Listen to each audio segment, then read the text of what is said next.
Kozhikode medical കോളേജിന് സമീപം മരം മുറിച്ചു കയറ്റുന്നതിനിടെ ക്രെയിൻ മറിഞ്ഞു. ആളപായമില്ല. മരങ്ങൾ മുറിക്കുന്നതിനാൽ റോഡ് ബ്ലോക്ക് ചെയ്തിരുന്നു.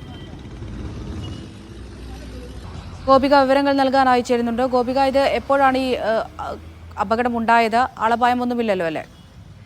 അമൃത, ഇന്ന് വൈകിട്ട് 4 മണിയോടെയാണ് ഈ സംഭവം നടക്കുന്നത്.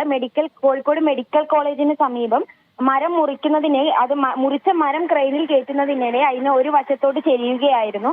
തുടർന്ന് ബാലൻസ് നഷ്ടപ്പെട്ട ക്രെയിൻ റോഡിലെ സൈഡിലേക്ക് മറയുകയായിരുന്നു. എന്നാൽ ഡ്രൈവർ തലനാരിഴക്കാണ് രക്ഷപ്പെട്ടത്.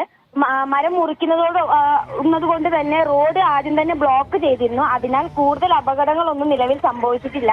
എന്തായാലും മരം ഇപ്പോൾ നീക്കാൻ തുടങ്ങിയിട്ടുണ്ട്. കൂടാതെ തന്നെ ആൾഭാരമൊന്നും ഇല്ലാത്തതിനാൽ ഭയപ്പെടേണ്ട കൂടുതൽ ഗതാഗത നിയന്ത്രണമൊന്നും നിലവിൽ ഇല്ല.